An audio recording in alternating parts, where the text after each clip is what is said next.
नमस्कार और स्वागत है आपका हमारे चैनल पर। आज हम आपको श्रीमद् भागवत कथा के प्रथम स्कंद के 12वें अध्याय की अद्भुत कथा सुनाने जा रहे हैं।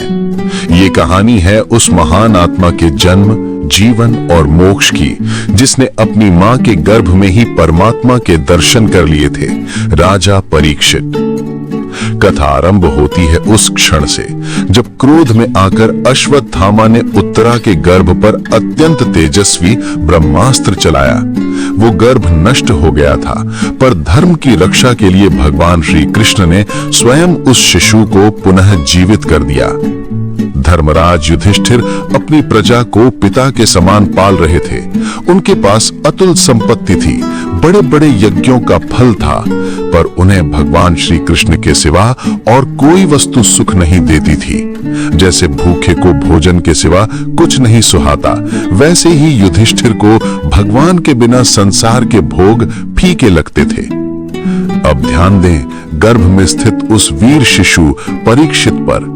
जब ब्रह्मास्त्र का तेज उसे जलाने लगा तो उसने अपनी आंखों के सामने एक ज्योतिर्मय पुरुष को देखा। वो अंगूठे भर का था, श्याम सुंदर, बिजली सा चमकता पीतांबर पहने, सर पर सोने का मुकुट और हाथ में लुक के समान जलती हुई गदा। वो पुरुष गदा से ब्रह्मास्त्र के तेज को शांत करते हुए शिशु के चारों ओर घूम रहा था। ये कोई और नहीं, धर्म रक्षक अपरिमेय भगवान श्री कृष्ण थे। शुभ समय में समस्त सद्गुणों को विकसित करने वाले अनुकूल ग्रहों के उदय के साथ पांडु वंश के आधार परीक्षित का जन्म हुआ। उन्हें देखकर युधिष्ठिर बहुत प्रसन्न हुए। जातक कर्म संस्कार के समय राजा ने ब्राह्मणों को स्वर्ण, गाय, हाथी, घोड़े आदि का दान दिया।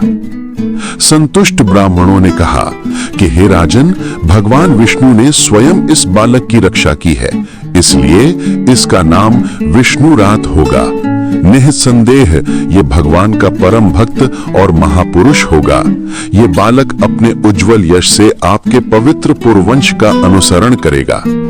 युधिष्ठिर ने पूछा कि क्या ये बालक श्री राम के समान सत्य प्रतिज्ञ, नृपशिवी के समान शरणागत वत्सल और अर्जुन के समान धनुर्धर होगा? ब्राह्मणों ने उत्तर दिया कि ये धैर्य में बलि के समान, दयालुता में शंकर के समान और श्री कृष्ण के प्रति निष्ठा में प्रहलाद के समान होगा। ये भविष्य में कलयुग का भी दमन करेगा। ये बालक संसार में परीक्षित नाम से प्रसिद्ध हुआ। क्यों? क्योंकि वो गर्भ में जिस पुरुष का दर्शन कर चुका था, उसी का स्मरण करते हुए लोगों में उसी की परीक्षा करता रहता था। जैसे शुक्ल पक्ष में चंद्रमा बढ़ता है, वैसे ही ये राजकुमार भी गुरुजनों के लालन पालन से बढ़ता गया। इसके बाद राजा युधिष्ठिर ने 3 अश्वमेध यज्ञों द्वारा भगवान की पूजा की। युधिष्ठिर के निमंत्रण पर भगवान कृष्ण कई महीनों तक वहीं रहे और यज्ञ संपन्न करवाया। यज्ञ समाप्त होने पर भाइयों सहित युधिष्ठिर और द्रौपदी से अनुमति लेकर भगवान श्री कृष्ण अर्जुन के साथ द्वारिका के लिए प्रस्थान कर गए। यही वो अंतिम अध्याय था जिसने भविष्य के महान राजा परीक्षित की नींव रखी थी।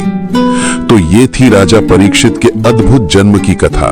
उनकी आगे की कथा, सुखदेव जी से ज्ञान प्राप्ति और मोक्ष की कहानी हम अगली वीडियो में सुनाएंगे।